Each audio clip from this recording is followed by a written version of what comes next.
Call to order, we do have a quorum, so. Go ahead, George, it's all you.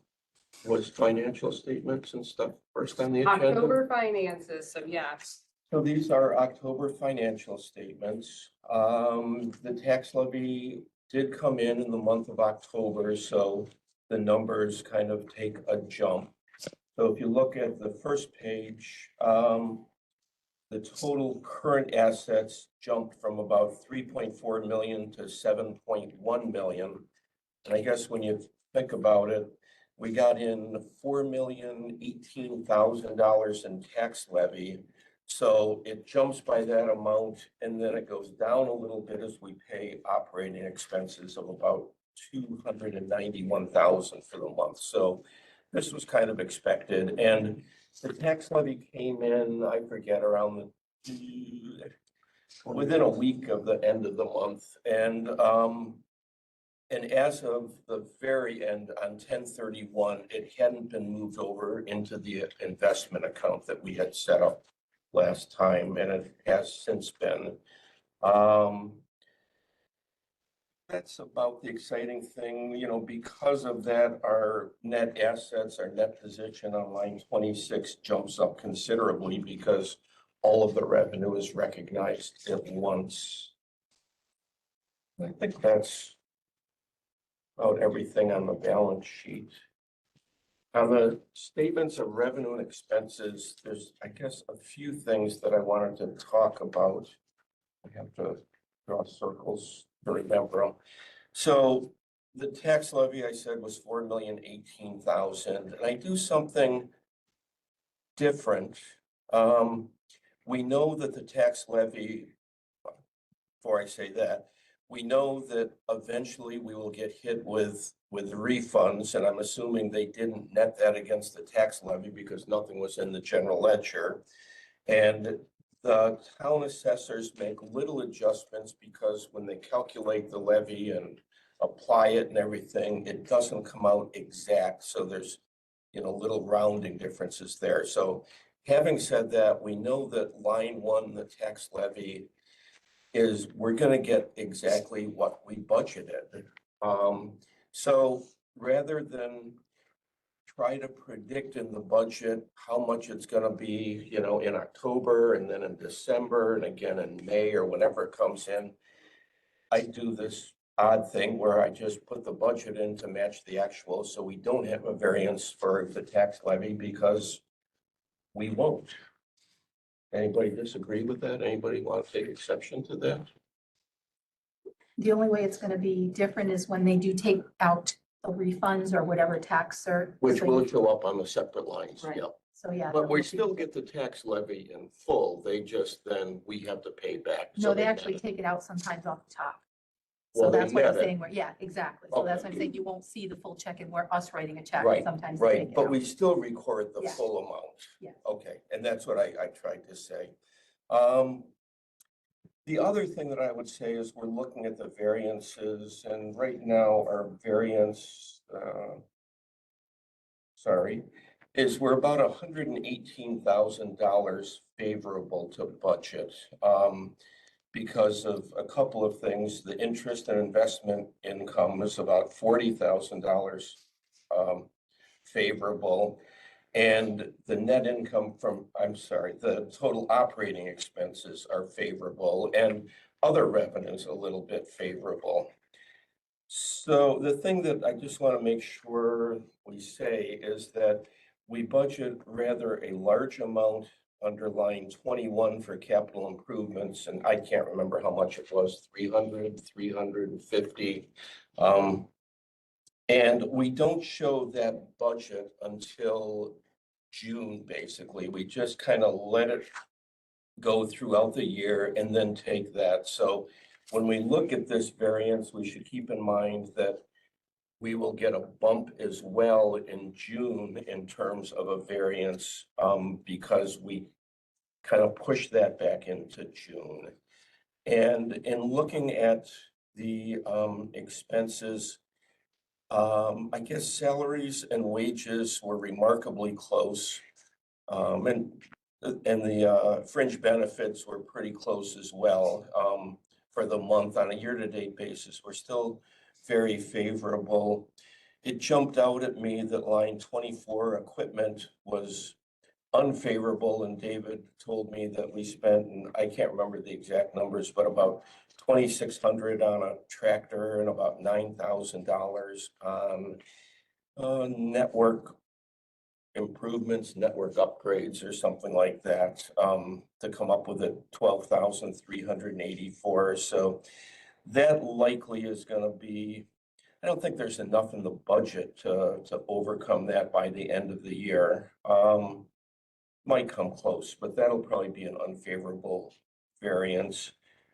And I guess the other variances, I mean, there's ups and downs. Typically, what I remember from last year is that library materials kind of start out slow and everything, and then kind of pick up towards the end of the month. A lot of the other things, you know, could just be timing and everything. And I think it's too early to really trend it and say, oh, we're gonna be really unfavorable. Utilities, it's probably the first month, and I don't know how many that are favorable for the month. We've been running pretty unfavorable on that, but, you know, I think that it's, you know, it's tracking along pretty much on budget and everything. I don't see anything that I would get real excited about, other than just the sheer joy of looking at financial statements. That- And I did not get to do the investment report, which is gonna be somewhat land, because so much of the money, because the money came in and is sitting in cash and equivalents. I will do that for Thursday night. And, you know, the only thing that I would say and just ask for, if, you know, discussion or whatever on it is, you know, we set up, at the last board meeting, we passed a resolution to set up the investment account, which is an account at NBT that was paying about 5.17, whatever that was, which was, you know, a pretty good rate and everything. It has instant liquidity, and we did get the tax levy in there, and we transferred money from Broadview LPL into there that we were holding in cash for some maturing. And going forward, I believe that we're gonna transfer money into that. And I guess the only thing that, you know, it seems like there's an opportunity is there's still money in our operating account that didn't really get swept over or anything. And, you know, we probably, after the big transfers of the tax levy, there is probably 500 and I'm guessing 580,000 in the operating account. And probably this afternoon, there's, I don't know, 320, I don't know, some amount. But the fact is, you know, we've had several $100,000 for a couple of weeks. And I guess I'm just wondering if there's, you know, some barrier that we can't transfer that and just transfer it back as we need it. From our perspective, it's just enough in there that we're making sure we had a cushion, because between the two of us, if it takes us time to stop and do something else, or one of us out of the office, it's always going to be, there's a safe amount of money in there. And we also knew that the New York State retirement bill was coming due. So we knew that we were going to have to transfer that much money back in anyway. What was the point of sending it out? Yeah, there'd be some interest, but, you know, in the end, it didn't really matter that much because it was within a month. We'll be paying that bill probably by the end of this month. Well, I guess It's going to be a $300,000 bill. So. yeah. But again, you can transfer it instantaneously. So $300,000 per month at 5% is, it's not huge, but it's a couple $1,000s. And I guess it boils down to it's the two of us. yeah, So for a little bit of convenience sake, if we know the money is going out, if you direct us to do it every 2 weeks, or you want us to do it every time, that's great. But it cuts into the other things we're doing in that day, because it's not the only thing we're doing. yeah. So I mean, that's why sometimes, okay, we're gonna make some money on it, but you know, how much of their day is it gonna take? Yeah, it's short, but again, you have to record it. Somebody's got to do it, watch it, and keep sure it came in, and we're still gonna be transferring out the next week anyway. So I see your window, I get it, But, you know, if that's what they direct us to do for that much interest and what it takes in us for time to stop what we're doing and focus on something else. Since October 31st, we've had one payroll and we've got the bill for 270,000 from the retirement system we'll be prepaying it to save a couple $1,000. Well, I guess what was presented originally, and the committee and the board can do whatever you want. I just make recommendations. And, you know, I'm sympathetic towards that, but it just seems like we have an obligation to do. And I guess I'm not convinced that it's hugely time consuming. And I guess it's just a matter of coming up with a process. And, you know, you know what the payroll cash need is when you do payroll, because the reports tell you you're gonna need whatever, $350,000. And you know how much we need when we do a check run, because it's a check run and there's a total. So yeah. The whole point of setting it up was so that we could do that, I guess. So internally, have you established an amount that you feel comfortable having in that, or has it just been sort of based on what you know is coming? We based it on what was coming, that we knew was coming out from LDL2 later in the year. So if we had cash needs, we wouldn't have to go to that account. We could leave it there. So as they come due in December, we can watch the bills there. And when the money comes from the money markets there that we're closing down the CDs, we can put it into our operating account and spend there without having to withdraw. So it stays safe and it's the whole balance is being used. Okay. From a treasurer's perspective, is there a particular recommendation? I know you're saying like transfer it more frequently and more often. Like, do you have a perspective on? I guess, I mean, I get that it takes a while to feel comfortable with it, but, you know, I don't think the number is 25,000 that we should leave in there, but I don't think it's 400,000. I mean, the number I threw out in an email 2 weeks ago was 100,000 and, you know, and yeah. But, and that would just cover the things, I mean, there's a lot of, you know, you pay CDPHP and you probably pay utilities and other things outside of the check run, but it's pretty predictable. And you may, you know, for an extra 300,000, you're talking $15,000 a year in interest. Is it worth it? I mean, in my opinion, it is. If it were my money, that's what I would do with it, which follows the Ken Lally story. So nobody knows who he is, so there's no sense telling the story, but the Lally School of Management was named after him, so. Tony, Mike, do you have thoughts? I kind of side with George on that one. I know it's might be more inconvenient, but can you set up an automatic transfer though, or no? It has to be done I manually. don't know if you can sweep it. I don't.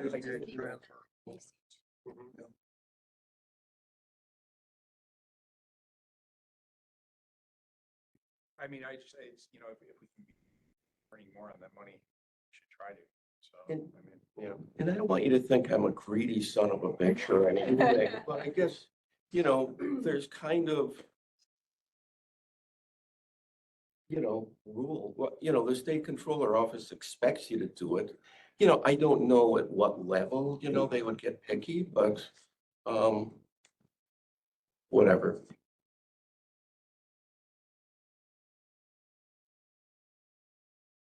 I guess I'm not really sure like where to go, like with that, if.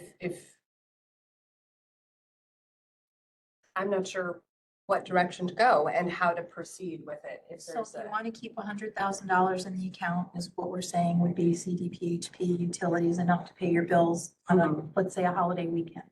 So if that's the balance you want to maintain, then that's what we maintain, except when we bring out more for like the New York State retirement bill. Or if something else happens that we need to incur a larger expense, when we would have to know like at 24 to 48 hours, assuming no holiday.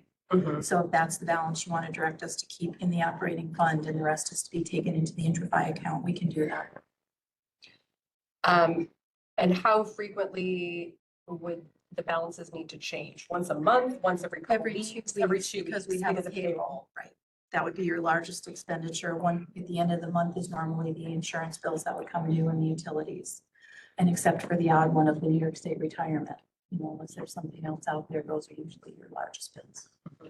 So is this something we need, like any board action on? Yeah, that's kind of what I'm Because- wondering. Because is, like, my question is just, is this authority that you already have? It's just kind of saying an understanding among the treasurer and everybody and whatever, that this is the way, but I don't think there's anything that the board needs to like officially say, like, this is how you're gonna manage it. It's just kind of everybody getting on the same page and being comfortable with what you're doing, Right, right? not a board policy. I That's- think you're making a recommendation of where you'd Okay. like to see it with your new investment strategy, or it could be part of your investment strategy.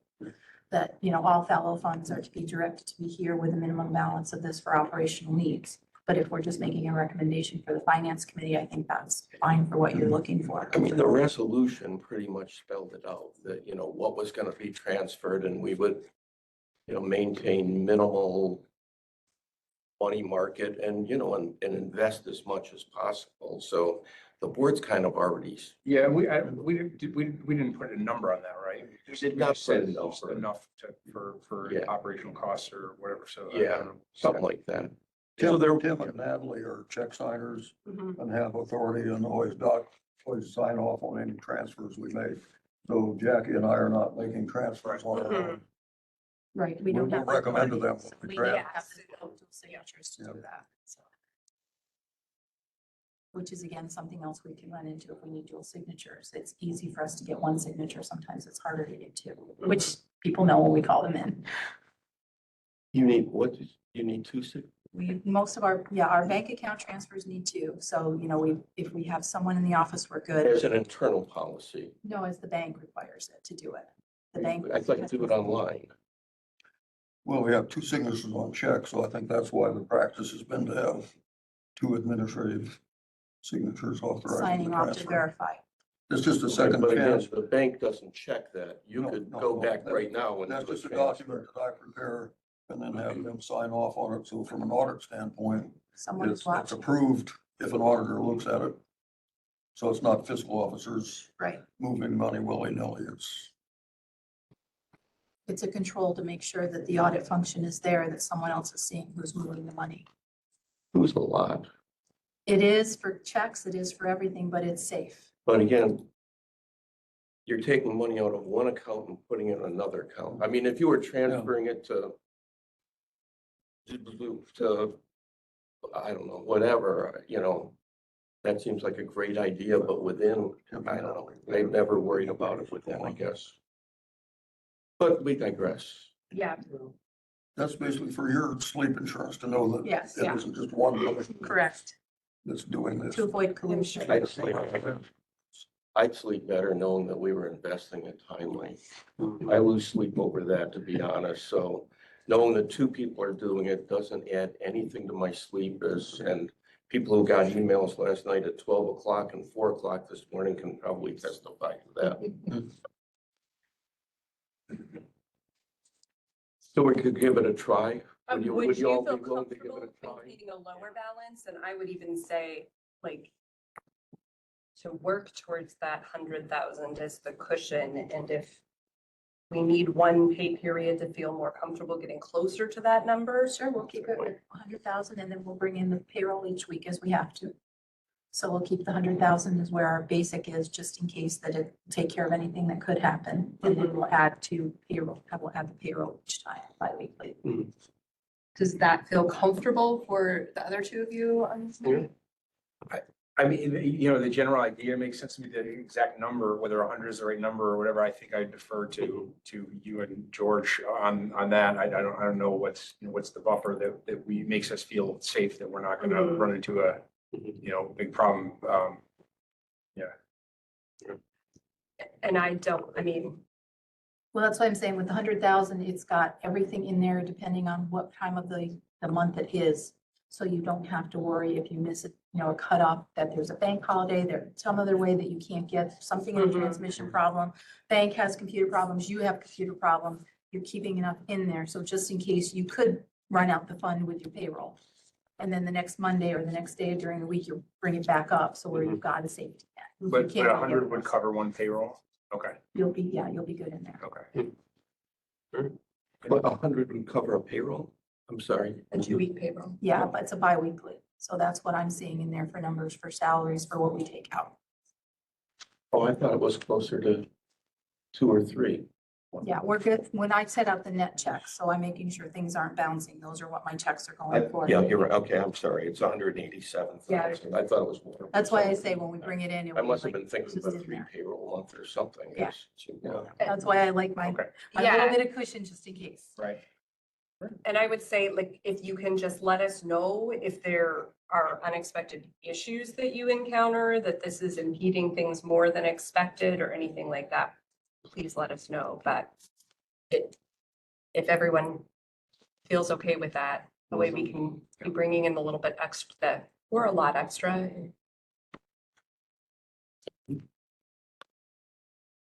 And the only other thing that I would suggest, so I was surprised at the last board meeting that there was so much controversy over diversifying the funds into different banks, which they do, and reviewing the banks because they're FDIC insured. And I guess, according to the BS you get from the bank, nobody's lost a cent on an FDI insured fund and everything. So I guess I wasn't particularly worried about that. I thought it could be a valid point that, maybe we want to direct them to put the money more in New York State banks if we want to favor local banks. So I don't know if Tim addressed that when he set up the accounts, but it might be something that we could do. And the other thing that I just wanted to clarify, because I saw an email saying that we were getting a bigly amount of money on this, more than anything else or something. And we're getting more than 0. But I think that when we looked at this at the finance committee meeting, I think Jacqueline, you said that the rates were competitive with what you saw from Broadview or something. Is that? Our laddered CDs were competitive at that time with the 5% that we wanted to get. So we were getting, as they closed down, that's what we were getting into the 5% at the end. Do we know what new laddered ones would have yielded? No, we didn't ask because we were removing money from the fund. So, I mean, it might be worth asking that question, and I don't know what the rates would be right now, but I guess if it were up to 6%, or I think just from a fiduciary responsibility, it would be good to see something so we could say, yes. I think it was important to get it into the fund so we could deposit the tax levy and everything. I don't think it's going to vary a lot, but I know I would sleep better, if anybody cares about my sleep, if we at least saw something from the bank so that we could say, yes, that's it. And there was also a lot of discussion at the board meeting about not cutting Capcom out entirely and everything. So, I don't think that would be a bad idea. And I don't know who has the contact with, and I said Capcom, not Capcom, LPL at Broadview, James, Branda, yeah, It is Capcom and was yeah. before. But I don't know if that's something that we could ask for. I think it would be worth at least looking at it and making sure that we can back up, the rates and everything. On the current rate sheet, there's nothing close to 6%. There's not, but they do, for some reason, I think they do better because they go out and mark, I don't know. This is Broadview or this is? LPL Oh. goes out and I think, they split them up and everything. And I mean, I'll be honest, the rates we got last year were higher than I had seen like locally and everything. I mean, surprisingly so.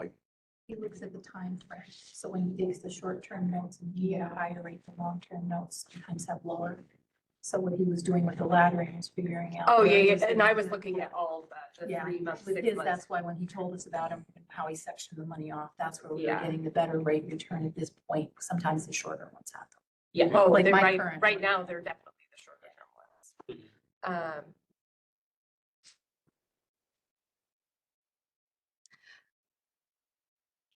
I think I saw an email from Tim to Jim about some of the funds and everything. I mean, maybe Tim could reach out.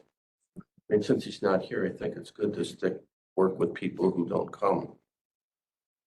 Actually, I am here and I'm Oh, happy to yes. reach out. And I would just say that when we did talk to Jim, he was cordial. He understood this was a business decision. And real frankly, I think he predicted we would be back next year. He thinks that that this 5% gain is probably a short term, about a year in length. Now, I'm not a financial expert, and David or Jackie, who are also on the call, might correct me a little bit. But basically, I think he said, well, you know, I understand it's business. And I think the only thing we lose if we go back to Capcom too soon is the liquidity. You know, all those CDs, I think, are at least 3 months. But at any rate, I think we're in a great environment right now, but I don't see any reason, and that's thanks to you, George, but I don't see any reason to not make a phone call and just say, you know, it's a month later, what do we think? You know, so if that's what you're suggesting, I'm happy to do that. I just think it would be good to see something so we could document it and say that we crossed the i's and dotted the t's. Okay. More to that expression, but Okay. Tim, are you okay with following up with that? Sure. Thank you. and that goes to show whenever you talk about somebody, they show up. It happened with you. I've been here the whole time. You're very quiet. Yeah.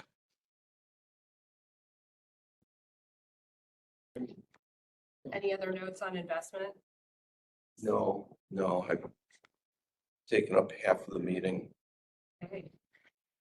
I believe we're on to Mike. All right, so I'm going to talk about the reserve fund and what we may want to do about doing some board designated reserve funds. So I've done some more research about library reserve funds specifically, and I'll kind of run through what I found out in general and then some suggestions about where we might want to go on specific reserve funds. And, you know, part of it, so I think this is going to feed into our budgeting process because basically, you know, as part of the budget, we're going to have to decide once we have these funds set up, it's just going to be part of our normal budget, you know, annual budgeting process to decide how much are we going to contribute each year to these particular reserve funds. But I'll come back to that in a second. So first, I found out that there's the reserve funds. There's a from the Governmental Accounting Standards Board. They define 5 different categories of reserve funds, and I thought for me it was just useful to think about it the way that they have it laid out. The first one is called non-spendable funds, and that's things that are locked up and can't be spent for some reason. I don't know that we have anything that falls in that particular category, but that's not really relevant to this particular discussion anyway. The second category is restricted funds, and that's things where there's a legal restriction on what purposes it can be used for. And this, I think the only thing we have in that category is those very small donation funds that are designated for particular topics. So that's a small piece. Then the next category is called committed funds, and that is the board designated funds. Those are things that the board has taken a specific formal board action to designate them as being used for a particular purpose. However, the board can always redesignate them if they're not permanently locked in. They can be redesignated for some different purpose later. But those are under the GASB thing. Those are called committed funds. Then there's a category below that that's called assigned funds.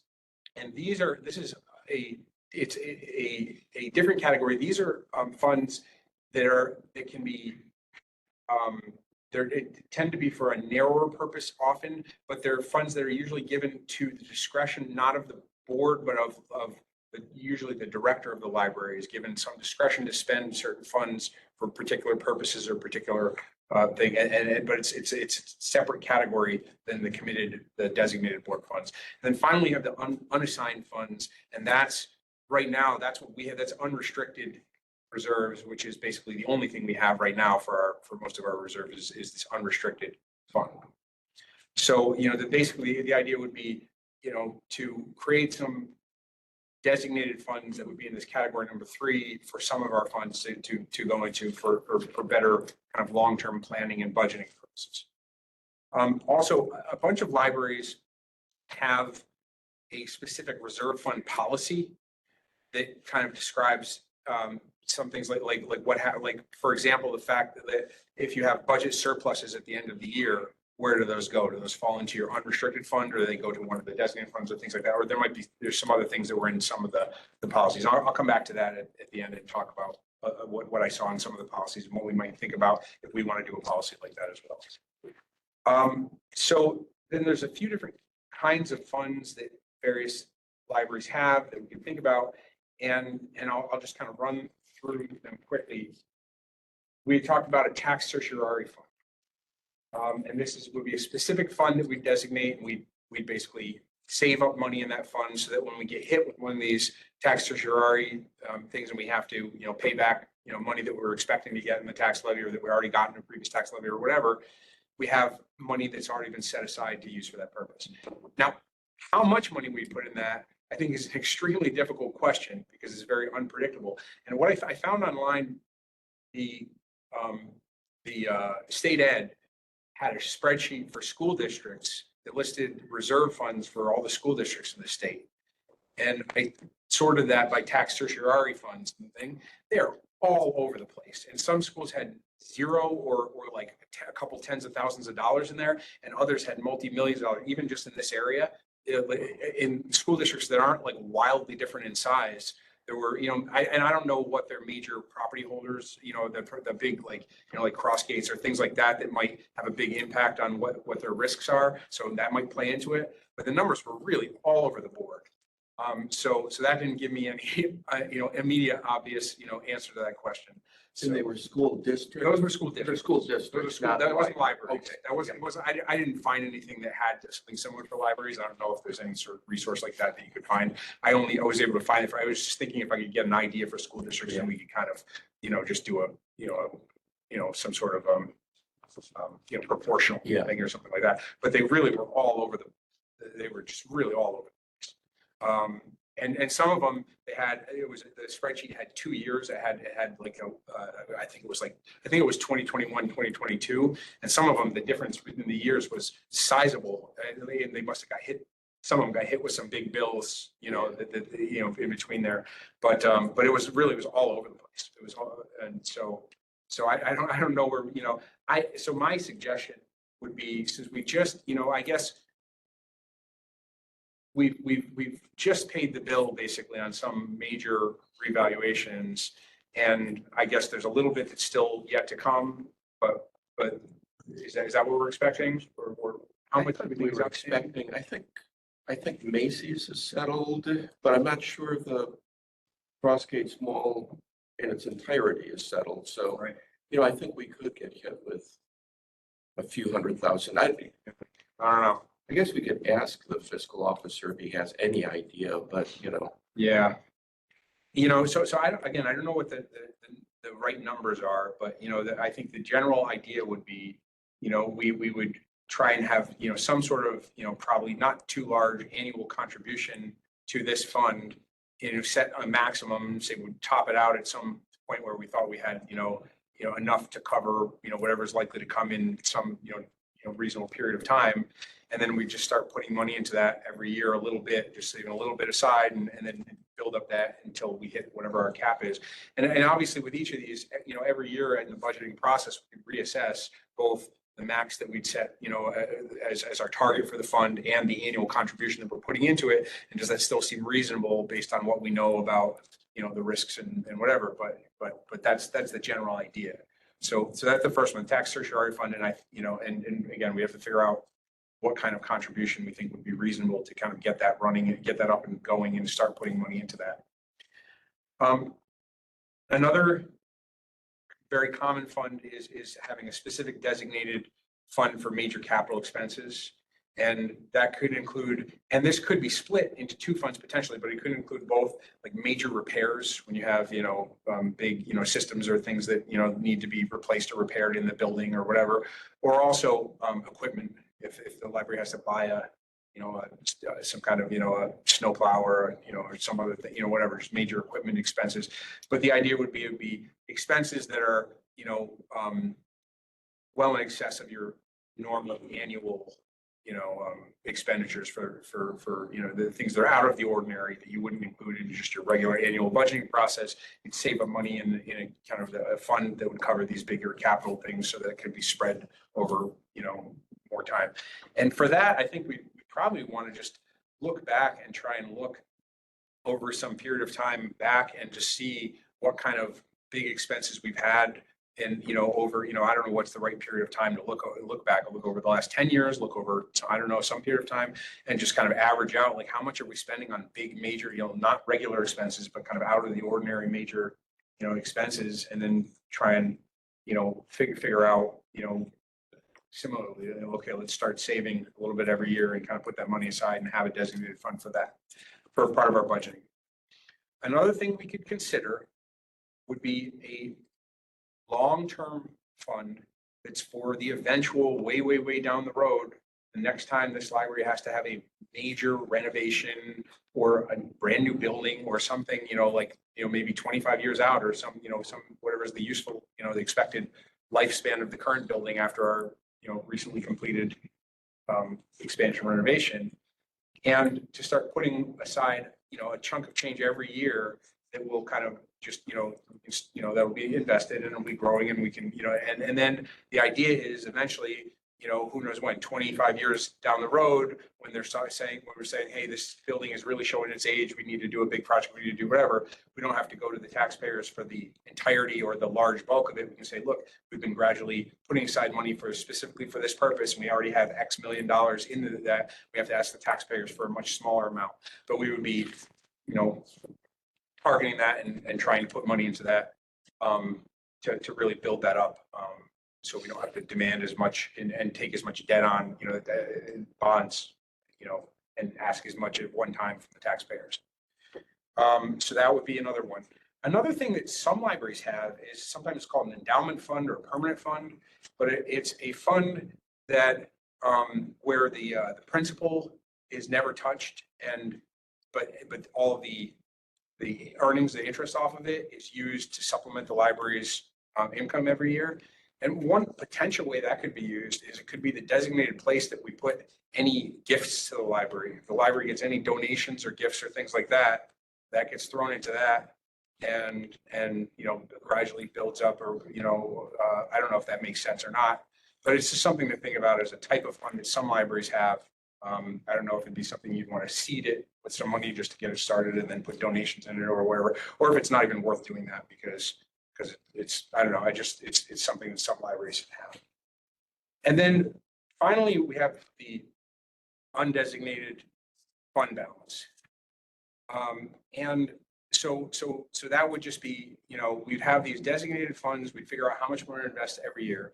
And then we also have the undesignated fund balance. And that is really just an absolute emergency fund. And the thing of this, the policies, I found policies from various libraries where they have official policies about their reserve fund and how much they keep it. And the typical way it's done is you set a minimum and a maximum. And if it dips below the minimum, then you replenish it in your budget next year. You put a line in and replenish it.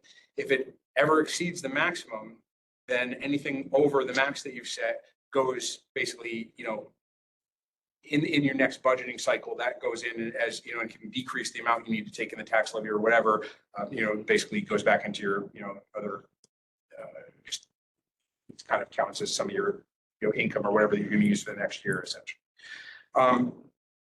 But the ranges that different libraries use for their minimum and maximum reserve fund were all over the board. There were as low as, I saw a library that had as low as 10% of annual operating costs as the minimum, up to 15% as the maximum, and that was the range they kept. And there was libraries that were as high as 35 to 45% as their minimum and maximum amounts that they use of their annual. And then some used it based on 3 to 4 months of operating costs. They do it that way and just mark it by like a certain number of months of operating costs and have their minimum and maximum based on that. But the idea there is, and I don't know what's the right number and what number makes sense because they were all over the board. I was surprised. And I don't know if those numbers depend on how much money they have in other designated funds, because if you have like a designated fund for major capital expenses, then you don't need as much in this emergency fund necessarily, because if you have a big expense, it'll oftentimes come out of that capital fund. So if we have these other designated funds that we've been building money up, we don't have to save as much in this, emergency fund. But so those are like types of funds that we might want to set up, and the basic idea of, how we might want to do that. And so again, some of the policies that I saw would have in the policy would say about the unrestricted funds, what's our minimum, what's our maximum, what happens if we, it would also, like, some of them said, if there's a surplus in a budget surplus at the end of the year, either that budget surplus falls into the general reserve fund if it's within that range, so it'll kind of fill up that, or some of them had that go into their the capital fund, depending if different libraries did it differently. And some of the policies also specifically specified the only permissible uses of the unrestricted reserve funds, because the designated funds, the board is designating what they're for and says, but the unrestricted funds, some of them had a policy that specifically said, so for example, I saw one that said unrestricted reserve funds can only be used for the following purposes. One, a revenue shortfall resulting in an operating deficit. Two, unforeseen material expenditures that arise which cannot be avoided or delayed. And three, excess fund balance that the library intentionally draws down to come into compliance with its maximum policy. So it's basically saying, look, this is only for these particular types of emergencies, or sweeping off the excess when it goes over the max that we've set for that. So these are the types of things that were in library policies to establish how these funds are going to all be used. So I don't know. That's that's my suggestions there. I don't have specific numbers to put on anything. I think my thought would be that maybe. So I guess we're not that far out from when the budget cycle is going to start. That usually gets going in like January, if I remember from last year, right? Is that, if I remember? But maybe the idea would be to try and, I don't know if we want to try and put together a draft policy, but at least try and figure out, if we want to do this, what board designated funds we would want to have, so that we can bring that to the board prior to the start of the budget season. And then when the budget process starts, we would be, designating, okay, how much this year, for the first year, are we going to put into each of these funds that we've now established, now that the board has put that together. And just actually for context, the last several years, that line on the budget that's just called capital improvements, which is just our catch-all category in the budget that we had been using, instead of kind of specifically saying here's our target, we need to save that. We've just been taking everything left over after the tax levy and all our other lines and just throwing it in.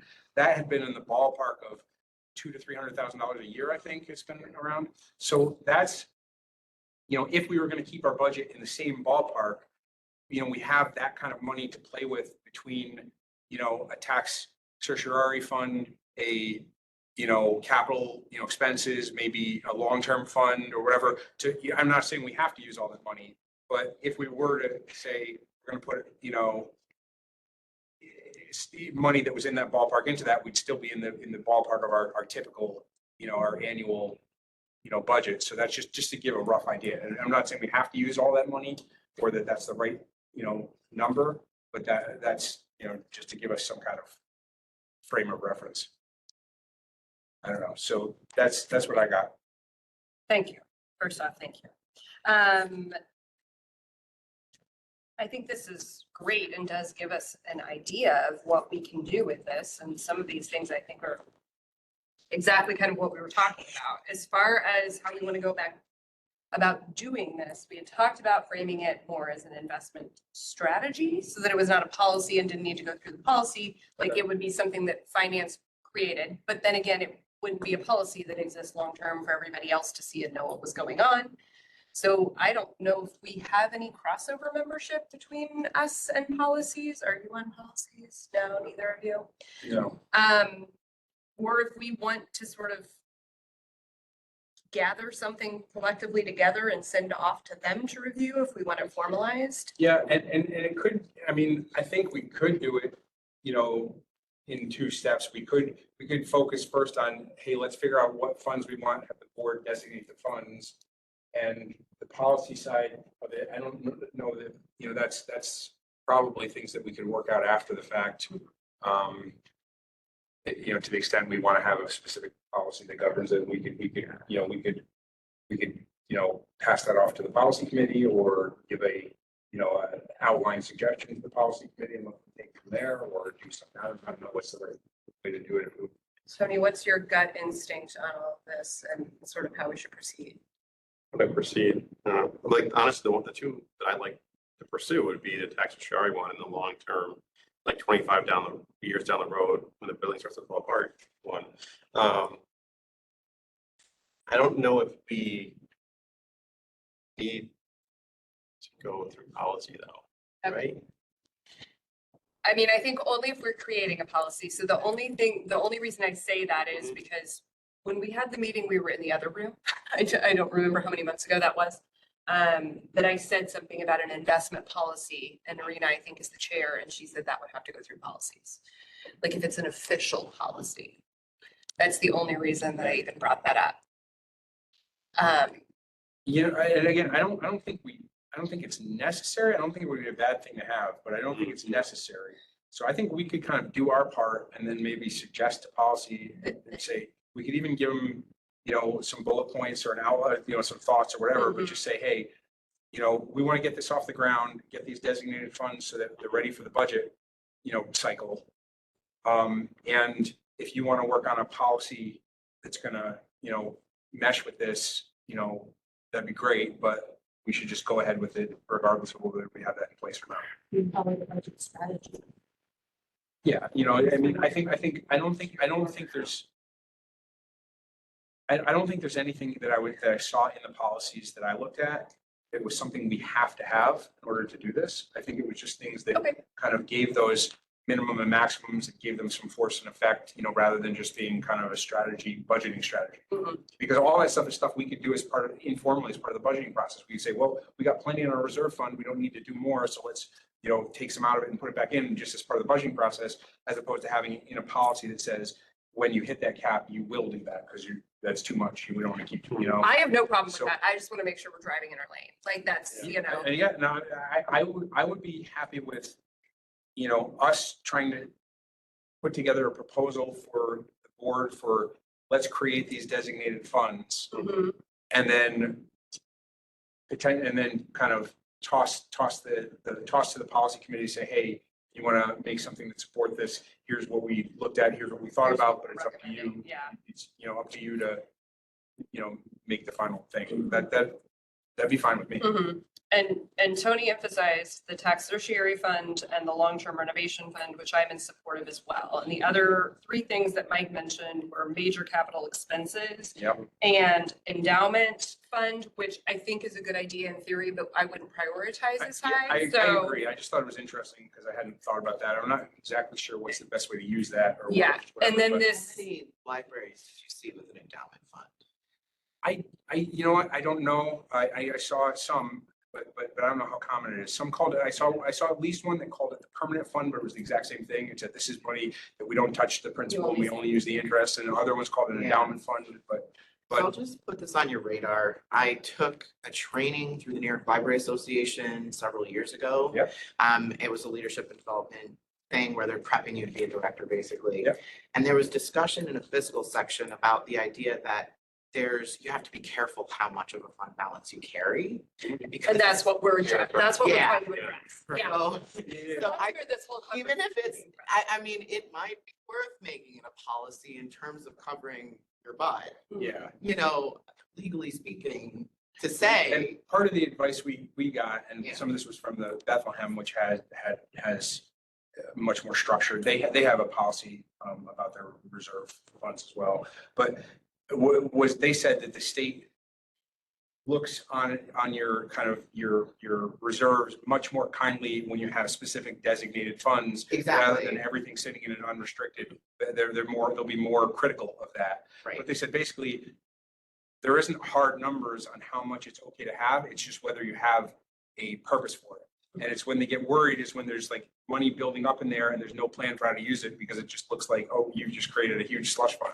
Right, and that's what I'm thinking about hearing about an endowment fund. I think that's not the greatest idea. for And maybe it isn't, and I'm open to that being a bad idea. I just threw it in there because You know, I saw It's it. a cool idea, but I think it just requires more thought, but yeah, I mean, like, I don't think the library is getting big enough gifts. I think We it would went- roll through the foundation Yeah. probably, Yeah. so, but Yeah, I mean, typically what I've seen is endowment or permanently restricted or restricted from external donors. So, you know, you get the Ken Lallies of the world that give you a bunch of money Right. and, you know, and you keep it and that's why I have schools named after you.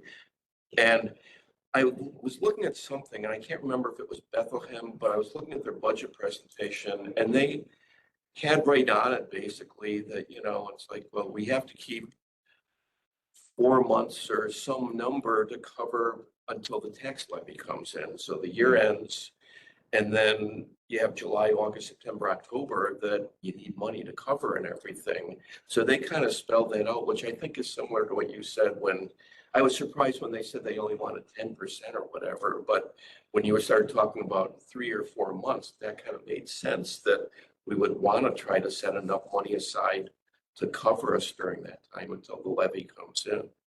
so you're talking about using that undesignated fund balance like an emergency fund? it's just to kind of float you because there's a lag between when your year starts and when the money Yeah. actually comes in from the taxes. So you just have to have enough money there to.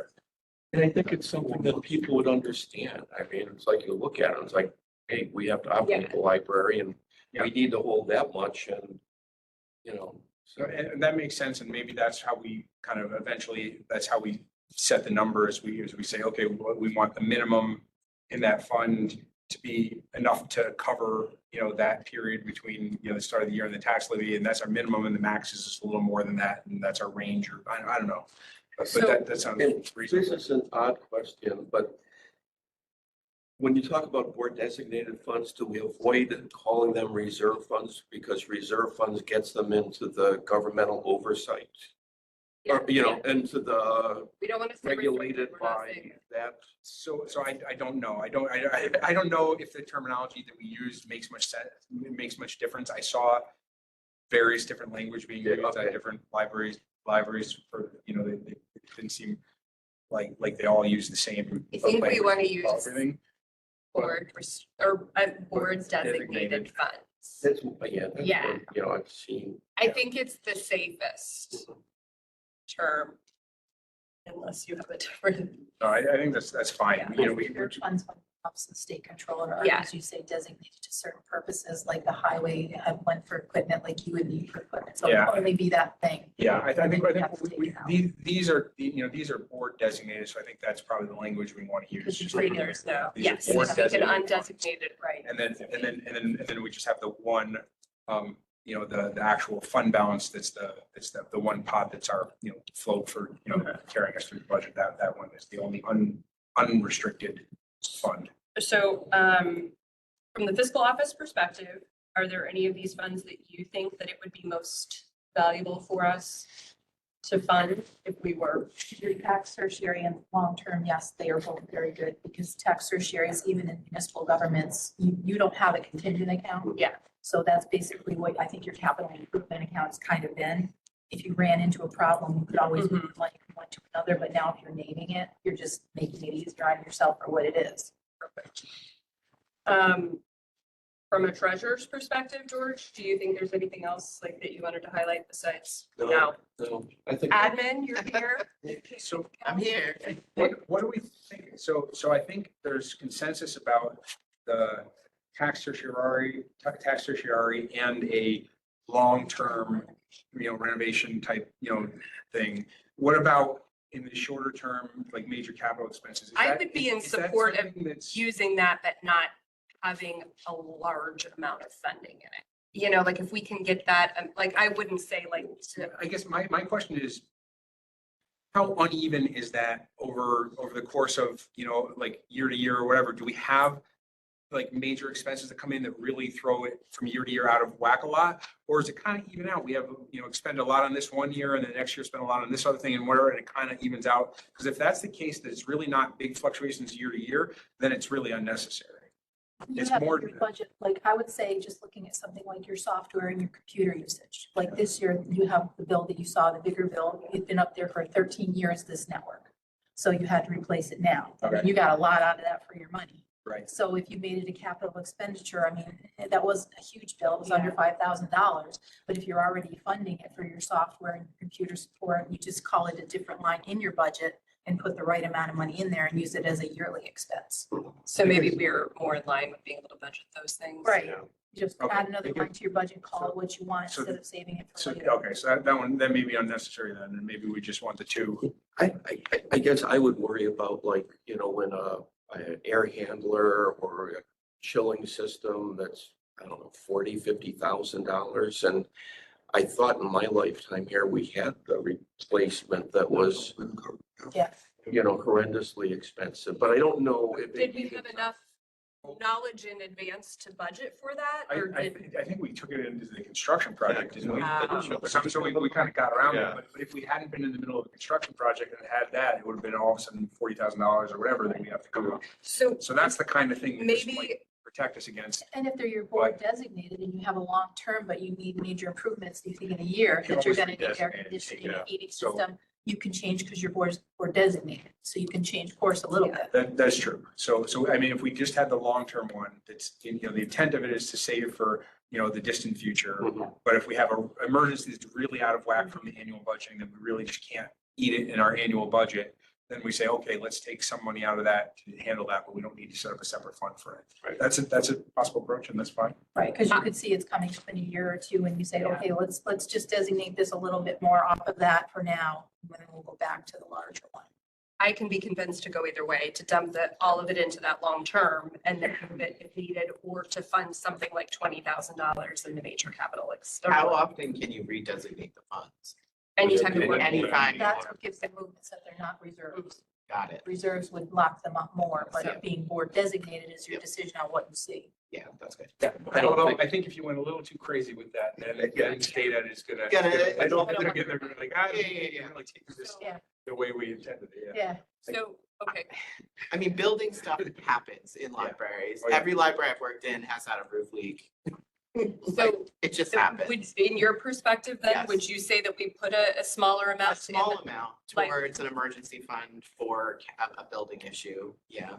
Okay, so I mean, even if we're playing with, I shouldn't say playing, but if we have $200,000, we actually have more than that probably, but so look at this, like 10% of that could go into short-term stuff, and then we evaluate it after the first year and see if See it's how it even goes. necessary. Yeah, good. Is that something reasonable? I think that's reasonable, So, because I think this would just make it part of the normal budget as we, the budgeting process, we go down each of those lines and say, okay, how much do we need to spend on computer or software or whatever? How much are we going to spend on books? How much are we going to spend on this, whatever? This would just be two more lines and we say, okay, this is how much we have in our, our long-term, renovation fund. And, last year we put an X amount, do we want to put that much in and again, does that make sense for what our projected, eventually thing does it, or do we want to go up or down or whatever? I mean, it just be part of the budgeting process every year. And then, mhm. we can always adjust it up and down as it goes. And like some of them, like the tax certiorari, if we don't get hit with any tax certiorari bills for, a number of years, we might have enough money in there where we say, we don't need to put any more in this. We're fine. Just leave that money in there. It's in there, it's earning interest, it's there. If we get hit with a big bill and have to pay some out, then we'll, gradually replenish it over the next few years and kind of top it off.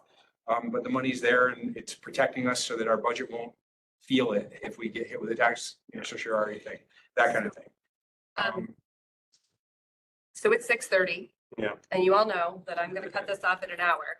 So I just quickly want to say, what are our next steps for the next meeting? Who can commit to working something up? Who can commit to getting us at a starting point where we're closer to being able to present this to the board? And if that is you sending me your notes and I can work on it. I can do that. And I could throw some just, just some numbers that are, half just pulled out of thin air and just kind of my rough things just to get us started and just say, hey, we could suggest a fund and, well, I guess we don't need the numbers until we get to the budgeting cycle. We're just creating the funds to start with. Yeah, Right? And if we want to get this to the board, we just have to say, here's the funds and here's what we want the board to designate this for. And then when we get to the budget cycle, that's when we actually start putting the money into. are you willing to take a look at your notes and just kind of compact what you have and then, Yeah, I can do that. and then we can discuss like if it's ready to move forward through email, or do we need to move this forward at the next board meeting, meaning we would, I don't know what the push is. I don't, I don't know. I think, again, since our budgeting process usually starts in January, right? That's when we started doing it. That we'd want to get this on the agenda for the December meeting so that we could create those funds so that they're there ready to be Okay. used.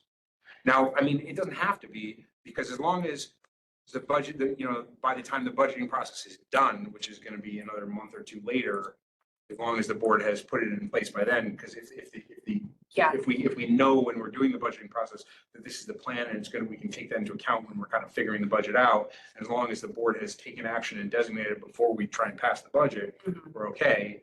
But sooner is better, just so that we know Yeah. what we're working with. So if you circulate it through email and we can give any feedback, and then I think honestly, if we meet on Tuesday, I mean, it's not ideal to give the board things only a day or two in advance, but if we can firm it up at our next meeting and say, this is what we're taking to the board and share it with them so that we can ask for it in December.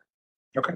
Does that work for everyone? Yeah, I will just kind of clean up my notes a little and then I'll send that to the whole committee and everything. And then we can kick it around from there and try and get some language or whatever we need. Perfect. Are we ready to adjourn? All right. Okay, thank you guys. Right. Thank you. That was a lot of, that was, yeah.